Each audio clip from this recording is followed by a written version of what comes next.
ကျွန်တော်ဒီဘူတာကြီးနောက်ကနေပြီးတော့လေဟိုလူကူးမြင်းကြားဆိုင်းမုတ်လေးကလဲပြီးတော့ထွက်လာခြင်းအဲ့ဘယ်လိုလုပ်အောင်လဲ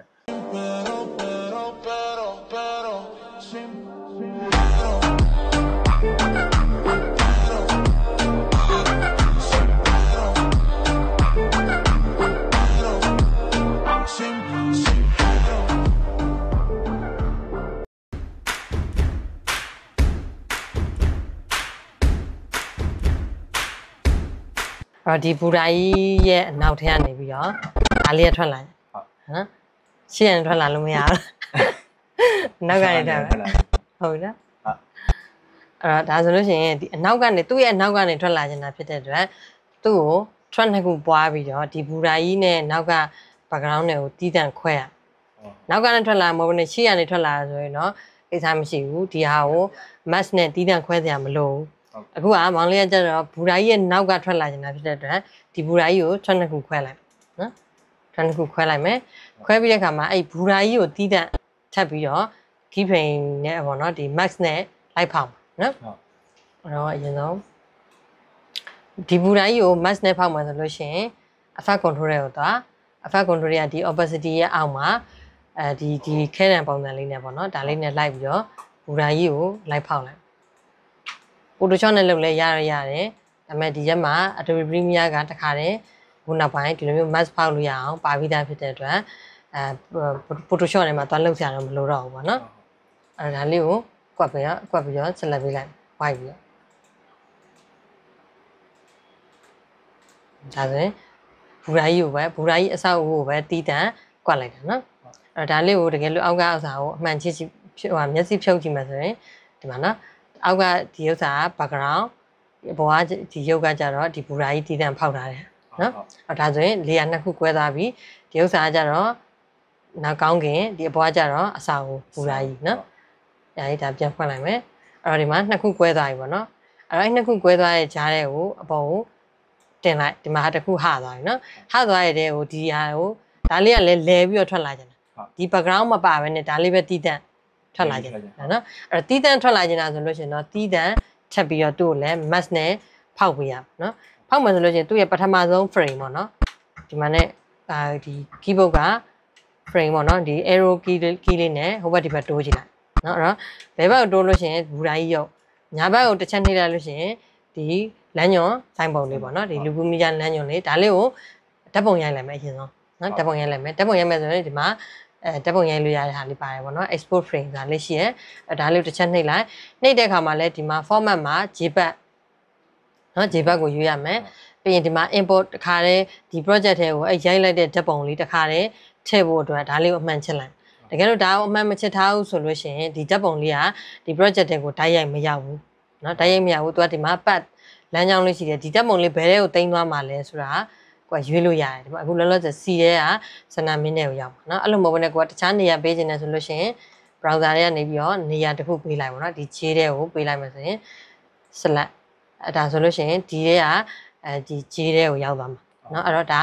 ဓာတ်ပုံမှဒီဗီဒီယိုတွေကနေပြီးဓာတ်ပုံပြန်ရိုက်ချင်တဲ့သူတွေတုံးတာပေါ့နော်အဲ့တော့ဓာတ်ပုံပြန်ရိုက်ချင်တဲ့ဆိုလို့ရှိရင်ဒီဓာတ်ပုံသင်္ကေတလေးကိုနှိပ်လိုက်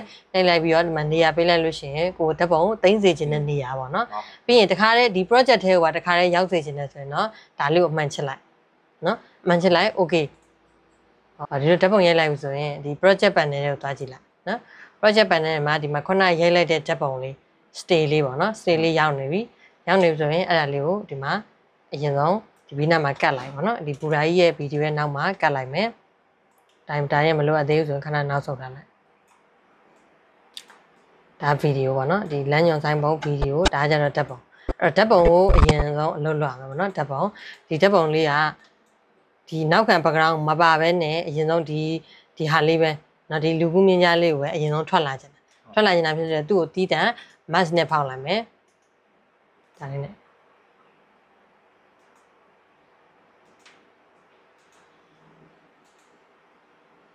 လီမတ်နဲ့ဖောက်လိုက်ပြီအဲ့တော့သူ့ကိုတီးတန့်ကိုလဲပြီးတော့ဒီဘူရာကြီးနောက်ကနေထွက်လာနေတာဖြစ်တဲ့အတွက်ဒီဘူရာကြီးအဆောက်အဦရဲ့ဒီကောင်းကင်ရဲ့ကြားထဲကိုထည့်လိုက်ဒီပါနော်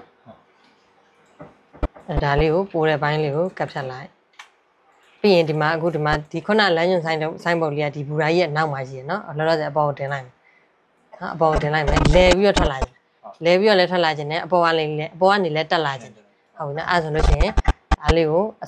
စာနားလေးကိုကီဖိန်ချမယ်ကီဖိန်ချပြီးတော့ဒီမှာ motion ပေါ့နော် motion နဲ့က effect control တဲ့က motion နဲ့မှာ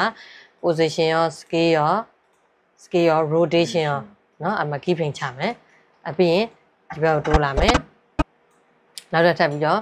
position ရော scale ရော position မှာကီဖိန်ချလို့မရဘူးဆိုရင် track လေးကိုနည်းနည်းလေးချဲလိုက်နော်ချဲပြီး position ရောဒါအောင်မှာကီဖိန်3ခုချပြီးတခါနောက်ဆုံးပေါ့နော်နောက်ဆုံးအနေနဲ့နောက်ထပ်ကီဖိန်ချနော်အဲ့တော့ဒီပထမဆုံးကီးဖိန်ဒုတိယကီးဖိန်တတိယကီးဖိန်နော်၃ခုရှိရဲအဲ့တော့ဒီပထမကီးဖိန်မှာအရင်ဆုံးတို့တွေကလဲလိုက်မှာပေါ့နော်လဲတဲ့ဥစ္စာလေးလုပ်လိုက်မယ်လဲမယ်နော်လဲတဲ့ပြင်ဒီအောက်မှာရှိနေရပါတော့နော်အဲ့တော့ဒုတိယကီးဖိန်ကြလို့ရှိရင်ဒါဒုတိယကီးဖိန်ပေါ့နော်ဒီကီးဖိန်တွေကိုတစ်ချက်ချင်းသွားရင်ဆိုရင်ဒီမြားလေးနဲ့သွားလို့ရတယ်နော်အဲ့တော့အလဲကီးဖိန်ကြလို့ရှိရင်သူ့ကိုဒီဟာလေးကိုပေါ်တက်လိုက်မှာပေါ့နော်ပေါ်တက်လိုက်မယ်ပေါ်တက်ပြီးရင်နောက်ထပ်အောက်ကျလာနော်လေးကြည့်နော်အဲ့လိုလေနော်လေလဲပြီးတော့ရှေ့ကိုထွက်လာတော့နော်မြန်နေတယ်ဆိုလို့ရှိရင်တော့ဒီကီးဖိန်တွေကိုရှေ့တိုးလိုက်ပါနော်ရှေ့တိုးလိုက်အဲ့လိုနော်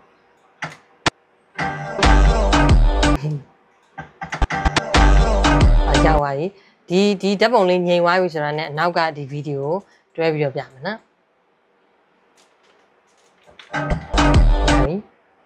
အောက်ရောက်သွားပြီဆိုတာနဲ့သူ့နေရာသူposition ကျသွားပြီဆိုတာနဲ့ဒါလေးဆက်ကြည့်လိုက်ပါနော်ဟုတ်ပြီဒါလေးကဒီလဲထွက်လာတဲ့လေးကအခုလောလောဆယ်ဘူရာကြီးရဲ့အရှိကိုရောက်နေအနောက်ကိုရောက်ချင်တယ်ဆိုလို့ရှိရင်ဒါလေးကိုတော့ခွဲလိုက်ပါတော့ဒါလေးကိုစီနဲ့ကပ်ဖြတ်ပြီးတော့ခွဲလိုက်အောက်ချလိုက်အောက်ချရင်ဒါအနောက်ရောက်သွားပြီ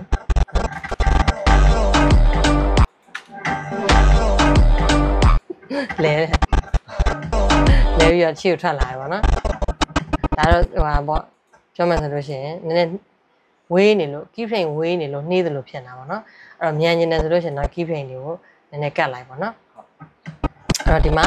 ဒီလမ်းညွန်လေးကလည်းနေရာကျသွားတာနဲ့နောက်ကသူ့ဗီဒီယိုနဲ့ကတ်လိုက်တာနဲ့ဆိုတော့သူ့နေရာသူပက်တီဖြစ်သွားတယ်လို့ဖြစ်သွားတယ်ပေါ့နော်အဲ့လိုမျိုးဖြစ်သွားရင်ဆိုလို့ရှိရင်ဒီကြားထဲမှာ transition တစ်ခုထည့်လိုက်ပေါ့နော် transition ကကြတော့သူ shape ဖြစ်သွားတဲ့ transition နဲ့ဆိုပို့ပြီးတော့လိုက်တယ်ပေါ့နော်အဲ့ဒီထဲမှာကိုမှ shape ဖြစ်တဲ့ transition ရှိလားလိုက်ရှာကြည့်လိုက်ပေါ့နော်လောဆယ်ဒီ beta set နဲ့မှာရှိမလားလို့ထည့်ကြည့်လိုက်ဒါလေးကိုမြန်လေးဖြစ်သွားအောင်လို့ကြုံလိုက် transition လေးကိုကြုံလိုက်ဒါလေးကို effect control ထဲမှာတွားပြီးတော့ဒီမှာ custom ကနေရွေးလိုက်ပါတော့တခြား transition လှမဲ့တဲ့ transition ရွေးလိုက်ပါဒါနဲ့လိုက်လောက်လား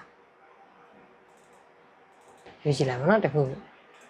ရင် yes လေးကြည့်မယ်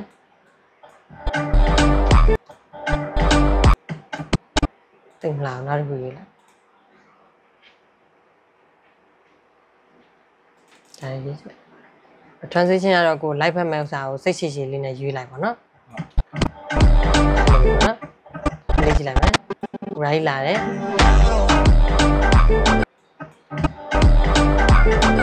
နော်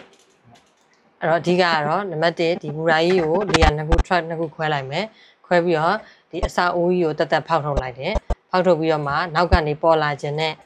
ဗီဒီယိုထဲမှာရှိတဲ့ subject လေးကိုmask လေးနဲ့ကွက်ပြီးတော့ထုတ်လိုက်တယ်ထုတ်ပြီးတဲ့အခါမှာအဲ့ mask လေးနဲ့ကွက်ထုတ်ထားတဲ့ဒီ subject လေးကိုကီးဖိန်နဲ့ကိုယ့်ဘောက်သေးရပဲကြီးအောက်ကနေဝှိရှုပြီးတော့အရင်ပဲထွက်လာဟိုဒါကကြတော့နောက်ကနေထွက်လာပါတော့ခါတိုင်းဗီဒီယိုအများစုကတော့ရှေ့ကနေအရင်ဆုံးထွက်လာတယ်ထွက်လာပြီးမှသူ့ရဲ့ position တိုင်းဒီမှာသူ့ frame တိုင်းကွက်တီပြန်ဖြစ်သွားတယ်ပေါ့နော်အခုဒါကကြတော့နောက်ကနေလဲပြီးတော့ထွက်လာပြီးရက်သွားတဲ့ခါကျမှသူ့ရဲ့နောက်ကဗီဒီယိုနဲ့ဆက်လိုက်တာလေးပေါ့နော်ဒါလေးရလားဒါလေးကတော့များလေးကျင်နေမှာ idea တွေပိုရလာမယ်ပြီးတော့ key frame နဲ့ပတ်သက်ပြီးတော့ပိုကျွမ်းလာမယ်ပေါ့နော်ဒါလေးရတယ်ဆိုလို့ရှိရင်များလေးကျင်ကြည့်ပြီးရင်မသိရရှိလို့ရှိရင်လှမ်းမေးလိုက်နော်ဟုတ်ကဲ့